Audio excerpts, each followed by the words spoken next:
శ్రీమాత్రే నమః. సద్గురు జ్యోతిష్యాలయం నుండి 2026 జూన్ నెలలో 15వ తారీఖు నుండి 21వ తారీఖు వరకు ఈ వారం రాశి ఫలితాలు మేషం నుండి మీనరాశి వరకు ఎలా ఉంది, అందరికీ ఆరోగ్యం ఎలా ఉంది, ఉద్యోగం ఎలా ఉంటుంది, ఒక వ్యాపారం ఎలా ఉంటుంది, రాజకీయం ఎలా ఉంటుంది, ఒక క్యూరియాసిటీతో అందరూ కూడా చూస్తూ ఉంటారు. వాటికి అందరికీ కూడా ఒక అద్భుతమైనటువంటి ఫలితాలని మన యొక్క ఛానల్ ద్వారా అందిస్తున్నాము.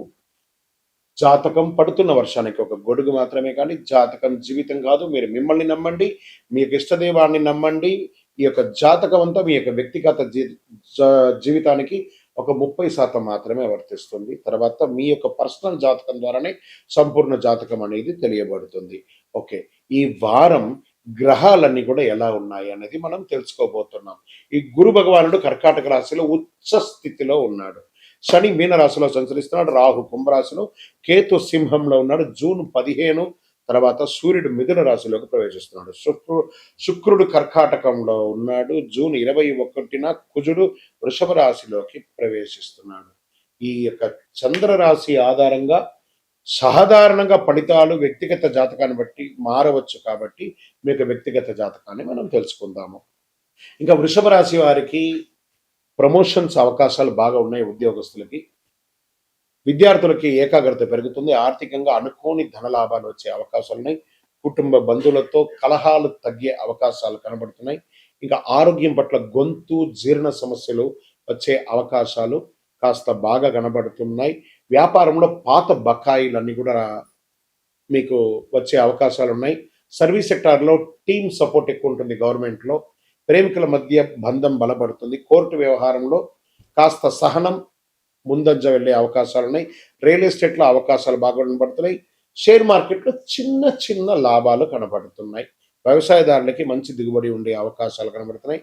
విదేశీయ ఉద్యోగాని కోసం దరఖాస్తు కానీ, చదువు కోసం దరఖాస్తు కానీ మంచి అవకాశాలు కనబడుతున్నాయి. Overall lucky number 6, lucky colour మీకు అదృష్టపు రంగు తెలుపు, దక్షిణ దిక్కు మీకు చాలా అనుకూలంగా కనబడుతున్నాయి. కనకదుర్గ అమ్మవారిని ప్రార్థన చేసుకోండి. అమ్మవారి ప్రార్థన చేయండి. చండీ హోమాన్ని కానీ ఇలాంటిది ఏమైనా చేయండి. బియ్యం ఏదైనా ఒక దేవాలయానికి దానం ఇవ్వండి. అద్భుతమైనటువంటి ఫలితాలు పొందుతారు. మీ యొక్క వ్యక్తిగత జాతకం తెలుసుకోవడానికి మీ పరిసర ప్రాంతాల్లో ఉన్నటువంటి గురువుల్ని సంప్రదించండి. లేదా మా ద్వారానే తెలుసుకోవాలనుకుంటే డిస్ప్లేలో కనబడుతున్నటువంటి నెంబర్కి మీ పేరు, మీ డేట్ ఆఫ్ బర్త్, మీ time of birth, place of birth WhatsApp చేయండి. గురుగారు, మాకు జాతకంతో పాటు ఇంకేమైనా ఒక అద్భుతమైనటువంటి శక్తివంతమైనటువంటి వస్తువు కొనాలని అనుకుంటున్నాము అంటే, అతి శక్తివంతమైనటువంటి కరుంగాళి మాలను 48 రోజులు పూజ చేసి, ఇది చాలా పెద్దది, ఇంత పెద్దది కాదు, మీకు చిన్నగానే ఉంటుంది, ఒక 6 mm కానీ 8 mm కానీ మీరు వేసుకోవచ్చు. అలాంటిది 48 రోజులు మన దేవాలయంలో సుదర్శన చండీ హోమం చేసి మీకు అందుబాటులో సిద్ధంగా ఉంటుంది. కావలసిన వారు సంప్రదించండి. విజయోస్తు. దేవుడు మనకు జీవితంలో పరీక్షలు ఎందుకు పెడుతున్నారని ఒక ప్రశ్న అడుగుతున్నారు. దేవుడు మనకు పరీక్షలు పెట్టడం, మనకు ఆయనకేం పని లేదండి. మిమ్మల్ని ఎంచుకొని మీకు పరీక్షలు పెట్టడం అనేది కాదు. మనం ఎంచుకున్నటువంటి దారి, ఆ దారిలో మనం పుట్టినప్పటి నుంచి మరణించేంత వరకు మీ యొక్క రాత ఇది అని చెప్పి రాసి పంపించేస్తాడు.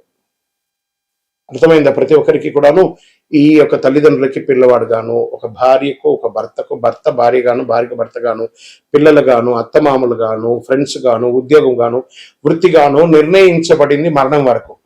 మరి ఇందులో వచ్చే పరీక్షలు అంటారు చూసారా, భగవంతుడు దీన్ని కొంచెం ఫర్నిష్ గా చెప్పుకుంటే చెరిష్ ద గిఫ్టర్, అబ్యూస్ ద గిఫ్టర్ అని అంటారు అనమాట. భగవంతుడు మనకు ఒక అద్భుతమైనటువంటి గిఫ్ట్, ఈ శరీరాన్ని ఇచ్చాడు. దేహో దేవాలయ భక్తి అని చెప్పేసి ఒక జీవితాన్ని, మానవ జన్మనిచ్చాడు. ఇందులో మనం చక్కగా పరోపకారార్థి ఇదం శరీరం అనుకుంటూ మనం చేయాల్సిన కార్యక్రమాలు చేసుకుంటూ ఇతరులను చేసుకుంటూ పోతే అన్ని రకాలుగా ఉంటుంది. ఎప్పుడైతే మనలో స్వార్థం అది వస్తుందో, ఆశ అవన్నీ పెరుగుతుందో, అప్పుడు దారి తప్పుతూ ఉంటాం. ఆ దారి తప్పినప్పుడు అవసరాలు పెరుగుతాయి. ఆ అవసరాలు తగ్గట్టుగా అవకాశాలు ఉండదు. దానికి అప్పులు చేయడము, లేకపోతే ఇతరులను ఏమార్చడము, సమాజంలో ఇబ్బంది పెట్టడము. దాన్ని మనం ఏం చేస్తాం, భగవంతుడు నాకే ఇన్ని కష్టాలు ఇస్తావా అని భగవంతుడిని బ్లేమ్ చేయడం. ఆయనకి ఏమైనా పనే? మీరు పుట్టినప్పటి నుంచి మీరు మరణించేంత వరకు ఒక్క క్షణం కూడా ఆగకుండా గుండె కొట్టుకుంటూ ఉంటుంది. అప్పుడు మీకు పరీక్ష పెడుతున్నాడా భగవంతుడు? అనుగ్రహం ఇస్తున్నాడా? మనమైనా ఒక్కొక్కసారి శ్రద్ధగా ఉండం, అలా పడుకుంటాం, ఇలా లేస్తాం. మీరు పడుకున్నా, లేసినా, తిన్నా, ఏమేమి వేషాలు వేసినా వాటన్నిటినీ సగిస్తూ భావిస్తూ మీ హృదయంలో lub dub lub dub lub dub lub డబ్ను కొట్టుకుంటూ ఆ ప్రాణవాయువుని ఇచ్చే భగవంతుడికి కృతజ్ఞత చెప్పండి. కానీ భగవంతుడు ఇబ్బంది పెట్టాడు, భగవంతుడు అనుగ్రహప్రదాయుడు. మీ ఆశలు, మీ అలవాట్లను అదుపులో పెట్టుకుంటే జీవితం అంతా సుఖ సంతోషాలతో ఉంటారు. విజయోస్తు. గురుగారు, ఒక ప్రశ్న ఉందండి. నిజమైనటువంటి భక్తి అంటే ఆలయానికి వెళ్ళడమేనా? ఆలయానికి వెళ్ళే పూజలు, పురస్కారాలు, హోమాదులు చేస్తేనే భక్తియా, లేకపోతే ఏ రకంగా ఉండొచ్చు అని అంటే, ఇప్పుడు మాధ్యమాల ద్వారా చూస్తున్నారు చూసారా, యూట్యూబ్ ద్వారాను, టీవీ ద్వారాను చూస్తున్నారు కదా. ఎలా మీకు నేను కనెక్ట్ అయ్యాను? త్రూ శాటిలైట్ ద్వారా వెళ్ళి మీకు నేను కనెక్ట్ అయ్యాను కదా. అలాగే భగవంతుడి దగ్గరికి కూడా అలా కళ్ళు మూసుకొని ఉండగా ఆ స్వామివారి యొక్క దివ్యమంగళ తేజోమయమైనటువంటి రూపం కనబడి ఆ స్వామివారితో కనెక్ట్ అవ్వాలి. అది మీరు ఆలయంలో కూర్చుంటారా, ఇంట్లో కూర్చుంటారా, ఇంకో చోట కూర్చుంటారా అనేది కాదు ప్రశ్న. మీరు భగవంతుని ప్రార్థన చేస్తారా లేదా అనేది ముఖ్యం.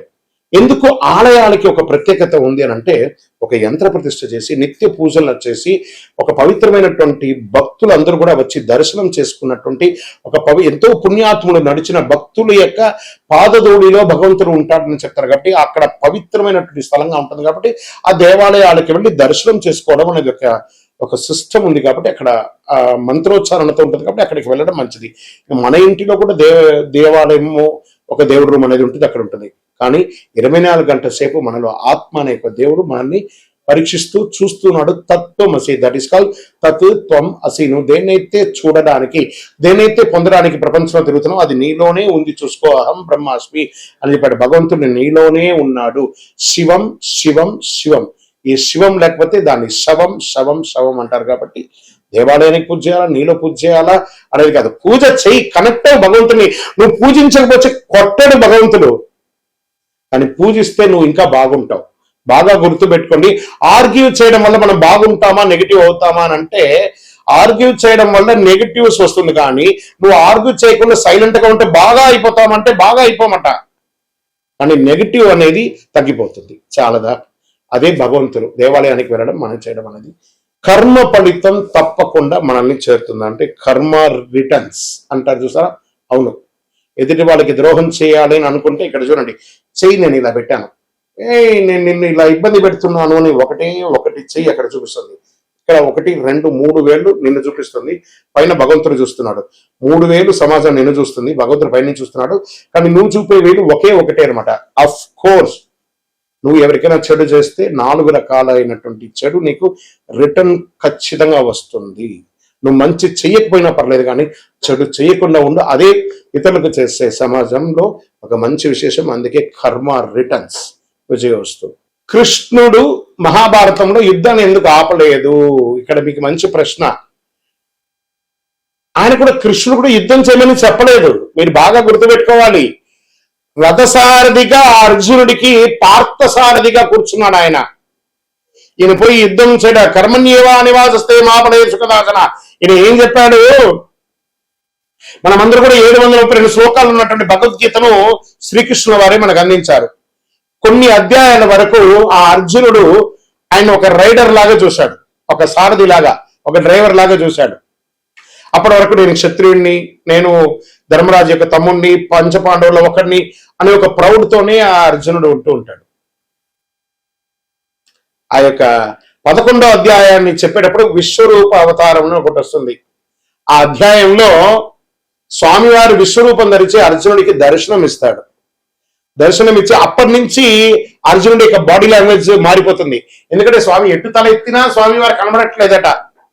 అంటే అంతటి మహానుభావుడికి యుద్ధం ఒక లెక్కన కాదు కదా. ఎంటైర్ భగవద్గీతలు ఎక్కడ కూడా యుద్ధం గురించి చెప్పలేదు.